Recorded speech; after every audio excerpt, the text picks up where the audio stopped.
Were you the mature child, the responsible one, the one who didn't cause any trouble, or the one who handled trouble?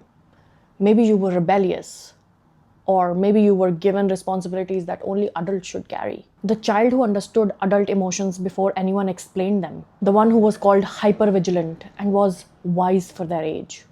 If that was you, I want to say something from the very beginning. What you truly experienced was parentification, not maturity. And today I want to talk about three things: what it actually means to grow up too soon, how it shapes your personality, emotional well being, and overall discipline, and how to carry this strength that childhood forward without having to carry this weight forever. Here's the contradiction about growing up too soon. You've been praised for it. People say, you're so mature, you're so strong, you handle things so well, but no one truly asks who took care of you, who let you be the child.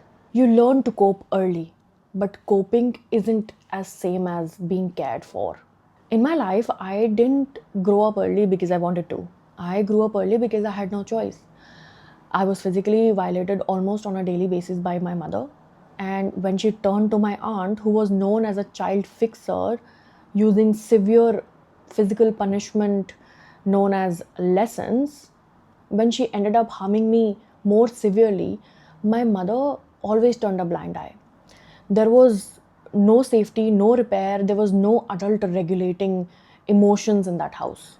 Later, when our father left my brother and I alone in a room, locked for 4 days without food, starving, crumbling in stomach pain, I was the one who called Child Protection Services in India at the age of 14.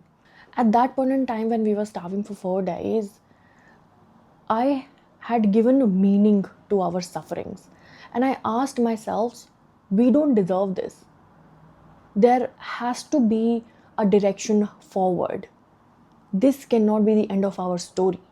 I didn't really give a reason to our suffering, thinking there has to be a reason why that's why we are suffering. Maybe we are this evil, bad children, that's why the parents are treating us like this. I never gave a reason, but I always gave a meaning to my suffering and a direction. Direction in the sense that I always would think that this is not the end. One day we will get out of this situation. Scientists call it upward mobility thinking, which is very common in trauma survivors. Not every trauma survivor is the same. Some give reason, and that leads to despair. But I, however, gave meaning and direction to my pain. I was not ready to accept what we were going through. After that, my brother and I were placed in orphanages. And I wasn't just living for myself, I was carrying responsibility far bigger than my age, maturing far ahead of my age. I learned to regulate my emotions, endure quietly, plan rather than panic, and think ahead. There was no room to fall apart. Now, this wasn't maturity, this was survival. This was parentification wrapped in utmost resilience. Now, let's put language to this. Parentification happens when a child takes on emotional and practical roles meant only for adults. Number one is emotional parentification.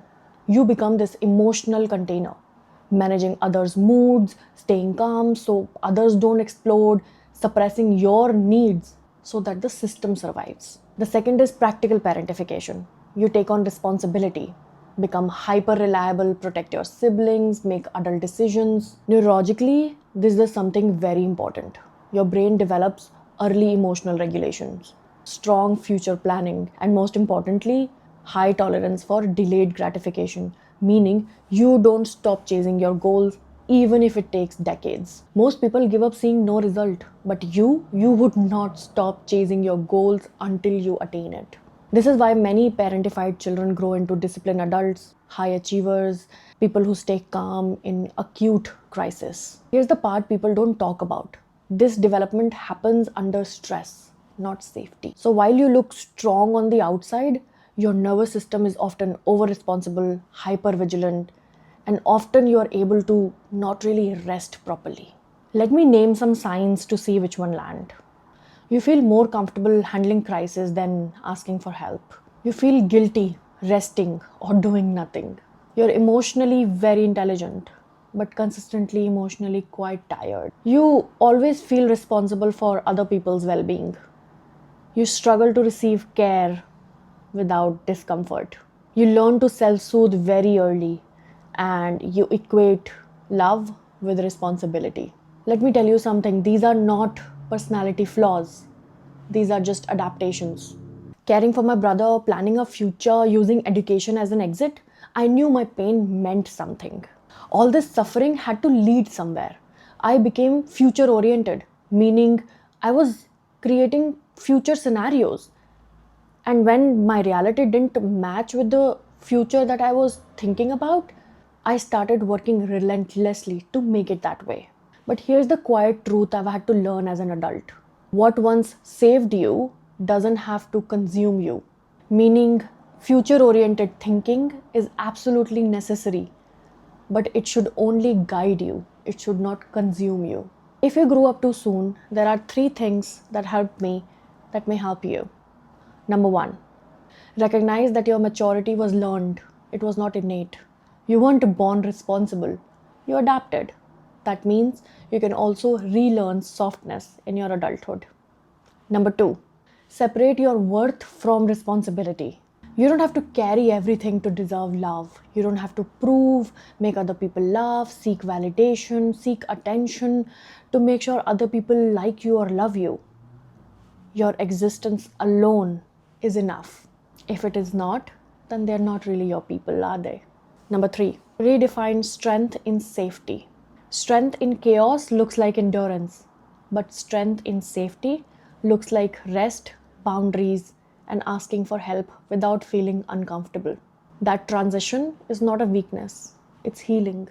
Let me wrap this video by saying you weren't behind in life, you were ahead in survival. And now, for the first time, you're allowed to give yourself the safety and the peace you always deserved. The strength that you learned in your childhood doesn't disappear, it learns to breathe. If this spoke to you, please subscribe. I'll be sharing more on parentification, childhood trauma, and how we can accelerate healing without shame. I'll see you in the next video. Till then, take care.